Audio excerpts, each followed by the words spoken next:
Fadlan min Allah wa ni'mah. Utlub fadlan wa utlub rahmatan min Allah. Kita tak faham, taklid bodoh. Satu ikut aja. Waktu Wahabi empuk sikit. Sengap tu tak selawat lah. Subhanallah malikil ma'bud kan tasbih tu bagus tu. Selang dengan tasbih.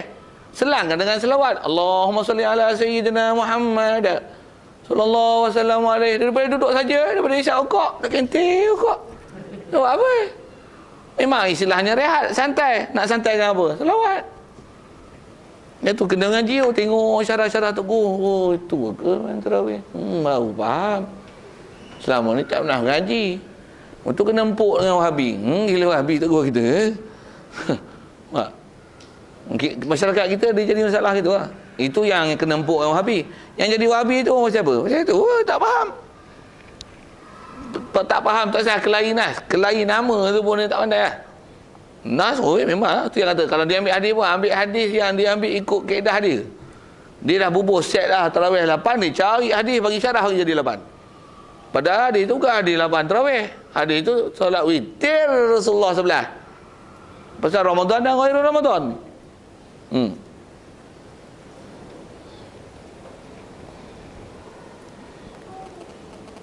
Baik, kita tengok kitab kita tarawih tu. Jadi kalau ikut tarawih saya dah cerita dah rehat kita apa, dan rehat kita tu selang dengan selawat, dengan bagi haloba orang untuk cari rahmat, cari limpah kurnia Allah Taala, fadlan minallah wa ni'mah wa maghfiratan wa rahmah, dan mintakan keampunan dan minta rahmat kepada Allah Taala. Utlub tu dia jadi maf'ul bagi satu fi'il mahzuf. Fadlan minallah wa ni'mah. Utlub fadlan minallah, utlub rahmatan minallah. Wa maghfiratan wa rahmah. Kita sambung pula, bukan saja fadlan dengan rahmat minallah, tapi apa? Natlub maghfiratan wa natlub rahmatan minallah. Baru faham tak? Best tak? Best tu. Itu yang sahut menyahut. Dan kita Arab tak belajar. Mengaji pun tidak. Tu yang slow. Baik. Kita tengok kitab kita, Tarawih. Wahia tarawih ni 20 rakaatan. Berapa? Ada tak 8 sebut tu? Kalau ada lah macam mana? Mesti dia sebut tak? Pasal apa dia tak sebut? Tak ada 8. Kalau ada dia sebut. Duha dia sebut tak? 8 12 dia sebut tu. Pasal apa? Pasal ada sebut kat 12. Tapi kalau ikut sebut 12 tu pun tak afdal. Yang afdal 8. Tu saya syarah. Kalau tuan-tuan buka kitab-kitab memang ada disebut tu. Pak tu. Apa saya nak sebut? Tarawih. Kalau ada kata 8, sepatutnya mesti sebut. Sebut tak? Tak ada pun. Isyuruna rakatan. Lepas tu bi asyri taslimatin, dengan 10 kali salam. Kenapa nak isyarat? Tarawih tak boleh buat 21 salam. Pasal bila pasal apa sikit? Pasal apa tak boleh 21 salam? Mana rehatnya? Pening tu tak? Mana rehatnya? 20. Nama tarawih tapi tak ada tarawih. Tak betul ya? Nama tu tak mengizinkan tu. Antara kalau sebut bahan nama tu. Kalau bahan nas lah. Dan ulama memang sebut tu dia berdasarkan nas. Untuk atas bahan ni kita kena bahan nas, hafal hadis tak apa. Sanad tak ingat, perawi tak kenal. Macam mana nak bahan nas? Bahan nama tu dah lah. Atas kadar kita kan. Nak faham? Kita ulama sebut cantik lah. Kita sebut lagi kita bukan ahli pula. Fi kulli lailatin min Ramadan. Dan 20 ni pada tiap-tiap malam Ramadan lah. Wa jumlatuha khamsu tarwihatin. Jumlah tarawih ni 5 kali tarwihat. 5 kali. Disebut 5 tu pasal yang tiba lepas pada 4 akhir pun rehat juga situ. Kalau ikut baina tu 4 je lah. Boleh faham juga apa tak? Okey, siap. Wa yanwi syakhsu bi kulli rakataini tarawiha. Dan berniatlah seseorang dengan setiap 2 rakaat yang dia sembahyang tu tarawihah, akan tarawih. Boleh? Jadi kita memang diajar ni lah, usolli sunatat tarawih. Orang Melayu itu je lah yang pandai, yang lain tak erti pun. Ataupun boleh juga niat macam ni, qiyamah Ramadan, usolli qiyamah Ramadan. Boleh. Ataupun usolli solatal qiyam. Sah. Dan dia dapat unggul tarawih. Usolli solatal qiyam, usolli qiyamah Ramadan. Kalau nisbah isyarat Rasulullah tu memang dia ada sebut man shoma, man qama Ramadan. Jadi qama tu qiyam. Usalli qiyam Ramadan. Usalli salat Ramadan. Salat al-qiyam. Masyhur kita pakai usalli sunat tarawih. Baik. Walau shalla arba'a raka'atin bi taslimatin wahidatin lam tasihha. Fiqh di mana peraturan yang ketat disebut selalunya. Kalau satu orang sembahyang 4 rakaat dengan satu salam, bitaslimatin, dengan memberi salam 4. Taslimatin wahidah. 4 tu dengan bagi salam sekali. Lam tasihha, tak sah yang sembahyang. Tak sah. Pasal apa? Pasal tak ada waris sembahyang tarawih buat 4. Duha, kau jangan biar kias kepala otak, tak boleh. Satu ibadat, dia dalam bab syarak ni dia ada bab yang istilahnya tak boleh kias. Dia tengok apa waris syarak. Satu ada tempat hang boleh guna kawain, ada tempat tak boleh pakai kawain. Dia tengok apa waris syarak. Tu sikit. Nak sebut apa waris syarak? Sembahyang jamak boleh, safar boleh, hujan boleh, banjir boleh tak? Tak ada waris syarak, sembahyang jamak banjir. Malaysia ada ustaz-ustaz mangkuk ayun Malaysia kata jamak banjir boleh. Saya tak sebut lah nama-nama siapa tu. Tapi ada ustaz Malaysia. Tuan-tuan baca surat khabar Allah kaji ni tengok. Dalam WhatsApp ada, dalam keluar, dalam Facebook ada. Ada ustaz yang kata boleh sembahyang jamak kerana banjir. Pasal apa? Kias ke hujan. Ni payah. Kita tak ada. Kau nak kias-kias tu, kau ulama ke? Susah tak? Mustahil ke? Tidak tak? Tak apa? Mazhab apa yang kata boleh jamak dengan hujan ni? Kalau hujan Syafi'i ada. Tu pun ada syarat lah. Syarat tu antara jaga. Jamak kerana banjir. Jamak traffic jam ada. Jamak pasal mesyuarat ada. Jamak pasal nak bedah orang ada. Jamak pasal kena kahwin. Jamak zuhur dengan asar. Pasal apa? Orang ramai sangat. Tak dan bagi ruang. Sekali bila pergi sembahyang tak ada beli salam ramai. Dia ada berapa ringgit tu. Itu pun penuh poket tu kalau takkan 4 rakaat katanya. Mak jeng. Ada yang kata boleh tu. Tambah pengganti kata dia. Sekali ni. Jadi menyusahkan nak tukar pakaian pula, kata dia boleh untuk dijamakkan. Pasal apa? Ada rukhsah pengantin baru. Ya Allah, pelik. Macam-macam Malaysia ni, pelik. Ulama mujtahid ramai kan. Mazhab tak mau pakai, dia buat mazhab sendiri. Kalau asal mazhab 4, dia jadi 400 mazhab. Wa waqtuha, dan waktu tarawih ni baina salatil isya wa tulu'il fajri. Okey, tu waktu tarawih. Baina salatil isya. Tentu tempat nak kena berhati. Solat isya. Jadi dah solat isya boleh tarawih. Yang tu pun selalu orang tanya tu kalau yang kaji ibadat. Okey, ni sebab stesen sampai itu paslun wa syara itu salah. Soal. Boleh. Ya. Sebelah ni umumnya sebelah ni muslimah tu tutup je ni. Kita muslimah dapat fadilah muslimah. Tutup je dinding. Macam ni sebelah ni. Ni apa tu? Dapat dah fadilah. Kita laki sini. Laki sini. Oh, yang tu ada peraturan exchange coming soon. Weh, malah tu. Dia pertama tak fadilat satu hal. Sebelum fadilat tu sah tak sah? Dia kalau masjid sah. Katalah masjid, sana masjid, sini masjid. Macam mana masjid tingkat-tingkat 10 tingkat, sah. Selagi masjid sah. Tapi kalau surau ataupun macam kita ni, sembahyang orang lelaki di atas, orang perempuan di bawah, tapi surau, dia ada syarat ketat tu. Nak boleh sah tak sah sembahyang. Dan sebut tu agak banyak, tapi atas kata kalau berdindingnya ni tak sah. Satu atas satu bawah umumnya tak sah. Dia mesti ada connection yang boleh menyebabkan sah. Apa tu? Istilahnya mesti makmum boleh pergi ke imam tanpa berundur ataupun berpusing belakang. Itu sepir dia. Jumpalah ke depan ni. Tapi atas kata dinding, yang kata fadilat, tengok bab sah dulu. Dah selesai sah baru tengok bab fadilat. Antara fadilat tertib ni aturan ni. Dia memang tertib dia imam lelaki itu perempuan. Kalau katalah sebelah betul-betul. Sebelah ni lelaki buat tirai, sebelah sana perempuan. Tak ada tirai, memang lelaki ni sembahyang sebelah perempuan. Sebab ada tirai. Dari segi berjemaah, kalau kata dia bukan dinding, Tirai itu pun belah depan ni ada bukaan. Makmum perempuan tu boleh pergi ke imam lelaki. Tapi dari segi posisi mereka duduk di sebelah itu, dia meluputkan fadilat berjemaah bagi orang perempuan tersebut. Pasal dia duduk posisi yang bersebelahan, kalau ikut dia kena duduk belakang. Yang ni yang kena ada engineer Islam ni. Engineer ke? Mereka bentuk apa? Yang mereka bentuk guna apa engineer? Arkitek Islam. Baru ajar dia hukum fiqh. Nak buat macam mana baru reti. Yang tu kalau sikit. Kalau ada pintu saja tak buka, surau tak boleh.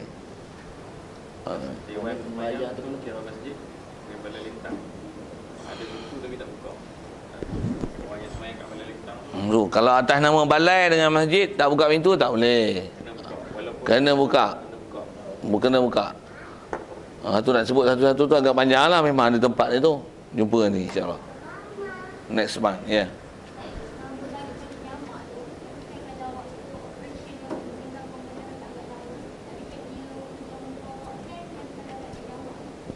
Dia memang istilahnya bukan istilah jamak. Pasal tak ada elat jamak dengan sebab operation, tak ada. Yang tu kalau masuk sebab kitab fiqh, dia termasuk dalam istilah diharuskan meninggalkan sembahyang kerana nak pelihara nyawa. Dia dalam bab tu. Jadi istilahnya qada, bukan jamak. Jadi tak ada istilah jamak lah situ. Pasal dia orang ni tak hanya kitab fiqh, dia pakai kepala otak dia lah, dia bagi hukum. Memang di situ tak ada dosa. Memanglah bila tinggal tengah operate tu, nak habis maghrib lah. Mampus kawan tu.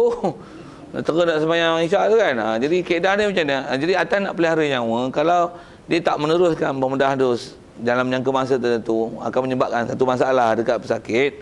Jadi keadaan dia untuk pelihara nyawa tu harus meninggalkan sembahyang bagi siapa yang berkaitan dalam bab perubatan tu, dalam bab pembedahan tu, untuk pelihara nyawa dia. Jadi sembahyang dia tinggal tu tak berdosa pasal nak pelihara nyawa. Cuma sembahyangnya nanti tetap namanya qada, tapi qada yang tak berdosa. Pasal dia meninggalkan kerana ada rukhsah syarak meninggalkan sembahyang daripada waktu. Tinggalkan daripada waktu. Cuma istilahnya tetap bukan jamak. Bukan jamak. Sedikit kalau ke dalam bab fiqh tu dia ada sebut gini. Dia kalau katalah misalnya ada kebakaran. Memang ada nyawa yang perlu diselamatkan tu. Kita tak sembahyang lagi, kita tengok terbakar. Kita duk sibuk buat lari orang gini habis maghrib masuk isyak.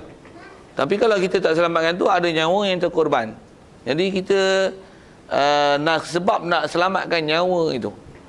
Dan memang nyawa itu boleh diselamatkan. Dan kita pula boleh pergi selamatkan dia. Dan kita pergi selamatkan dia dengan sebab itu sembahyang maghrib tadi tak dan nak dibuat dalam waktu, menyebabkan dia terkeluar daripada waktu kerana nak selamatkan nyawa. Tak berdosa meninggalkan sembahyang daripada waktu. Cuma sembahyang tu nama dia tetap nama qada, cuma tak berdosa. Ada keharusan meninggalkan solat pasal nak pelihara nyawa. Dan tu ada. Ni bab tu lah. Yang tu yang banyak ustazmudah.com lah ni guna jamak. Berapa sikit? Jamak harus jamak. Driver. Tak, kalau driver ni macam driver bas.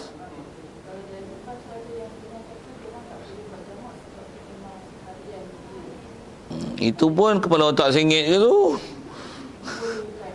Dan dia syarat, bila ada syarat dapatlah masyrut. Kaedah dia gitu kan.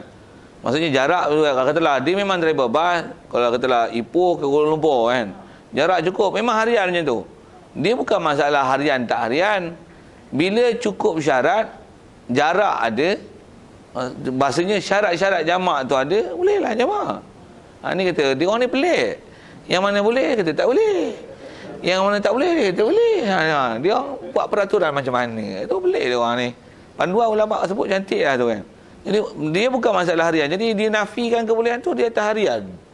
Ada pula. Kaedah dia ada elat, adalah hukum. Apa elatnya? Safar. Ada safar, adalah 2 malam ada. Musafir pun bukan musafir maksiat. Itu boleh? Boleh. Hari-hari.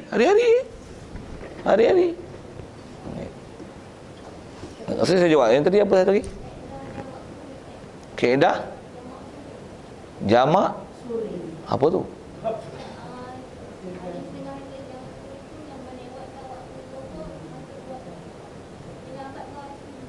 Sembahyang zuhur di akhir waktu. Itu Jamak apa? Suri dia mana? Ha? Tu istilah apa tu?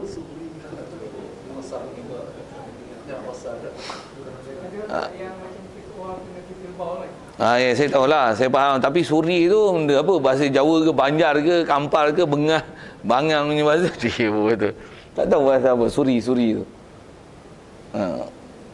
Cuma kalau ikut yang tu orang tak panggil jamak lah tu. Yang tu pasal bila ada salisul baul katalah yang tu kan, nak masalah nak bersuci ataupun orang sakit. Yang kalau ikut memang orang sakit nak boleh jamak ni, dia ada syarat yang sangat ketat dalam Syafi'i. Dalam Syafi'i ni untuk jamak ni benda besar dia safar, hujan, dua tu je. Nak kias-kias dalam bab sakit, Syafi'i tak ada kaedah usul yang sakit boleh jamak, tak. Jadi bila sakit tak boleh jamak, orang ni memang ada masalah lah nak bilik air dan sebagainya untuk bersuci. Untuk macam mana nak sembahyang setiap waktu dengan nak bersuci tu. Itu yang antara kaedah dia. Kalau salisul baul tak boleh. Pasal dia tetap kena tukar cawat, kena bersuci lain bagi setiap sembahyang fardu. Dia tak boleh pakai cawat yang sama kalau nasibah cawat lah. Cawat apa, dia tetap kena bersuci lain. Dan tu selalunya orang sakit yang dia tak ada orang nak uruskan, dia angkat bilik air ni. Jadi satu hal pula, ada orang nak pergi angkut dia pergi bilik air Zuhur, untuk nak asar satu kali pula. Untuk buat macam mana? Katalah asar masuk 4.30. Pukul 4 tu angkut masuk bilik air, selesai bagi hujung, tak pun 3.30 bagi mandi dia apa-apa, dia sembahyang Zuhur. Elok habis sembahyang Zuhur, masuk asar, wuduk yang sama untuk sembahyang asar, selesai. Untuk buat pampers, kan? Jadi yang tu kaedah untuk supaya pengurusannya tetap dalam sembahyang, dan dia bukan jamak tapi sembahyang dalam waktu. Dan kita belajar semalam tu waktu murasak, boleh buat daripada mana-mana waktu. Betul pelaksanaan itu. Cuma istilah dia bukan salisul baul apa tu, tak boleh. Tu dia bukan kaedahnya tu. Pasal yang tu kalau nak kaedah pasal nak menjimat yang bersuci katalah itu kan, dengan sekali tu borong kan 2 kali suci, dia tak betul tu. Pasal orang salisul baul, orang perempuan istihadah antaranya, dia tetap kalau sembahyang satu fardu dengan bersuci begitu, dia hanya boleh satu fardu je. Untuk fardu satu lagi, dia wajib tukar cawat dia, bersihkan bersuci lain dengan masuk waktu. Lepas tu wuduk lain dan sembahyang lain. Pasal wuduk dia dan bersuci dia yang tadi tu hanya boleh satu fardu, just one fardu only. Atas kata itu kaedah untuk orang salisul baul, orang istihadah, tak betul lah. Maknanya dia tak ada mandi lah, dia perlu tukar. Mandi tak adalah, istilah bersuci tu. Pasal dia mesti suci lain, wuduk lain. Dia hanya boleh gunakan wuduk dia untuk just one fardu only. Dia tak boleh dua. Satu kalau sembahyang walaupun berdekatan maghrib isyak saja, waktu pendek. Waktu utama tu katalah dia ni jenis orang istihadah ataupun kecil tak putus tu. Cuci cawat apa dan sebagainya untuk ambil wuduk sembahyang. Untuk nak isyak memang ada benda yang keluar walaupun baru je. Untuk sembahyang isyak tu dia kena cuci tukar pakai cawat lain sembahyang isyak baru boleh. Pasal setiap wuduk yang darurah macam ni, istilahnya wuduk orang yang sahibul darurah macam ni hanya boleh untuk satu fardu saja. Dia macam hukum tayamum. Maksud itu bukan istilah Hanafi je kan? Suri tu apa? Memang sebenarnya sebut bahasa tu. Maksudnya ambil akhir waktu ni dengan awal waktu. Dan dia tak perlu, dia memang dia tak ambil sembahyang haji sekali satu. Tu memang tak ada masalah. Itulah, cuma istilah dia bukan salisul baul. Kalau dalam Syafi'i kita tak tahu lah, selama duk tengok kitab, duk jumpa ni, tok guru pun tak biasa sebut jamak suri tu. Cuma kaedah kita dalam Syafi'i tu tak dipanggil jamak. Tu sembahyang dalam waktu sembahyang dalam waktu kan jamak tu. Cuma orang kata teknikal dia nampak je bukan jamak tu, bukan jamak namanya tu. Teknikal supaya bersuci itu tak perlu diulangi kali kedua. Mungkin disebabkan tak ada orang nak mengurus. Baik, kalau tak ada kita tangguh dulu, insya-Allah untuk slot akhir kita tangguh sebentar. Kita akan sambung nanti. Syara'i solah qabla dukhul fiha khamsatu asya'. Insya-Allah. Bismillahirrahmanirrahim. Allahumma nawwir qulubana min nur hidayatika kama nawwartal arda min nur syamsika wa abada bi rahmatika ya arhamar rahimin. Warzuqna fahaman nabiyyin wa hifdzal mursalin wa ilhamal malaikatil muqarrabin wa sallim tasliman ala jamil anbiya'i wal mursalin walhamdulillahi rabbil alamin.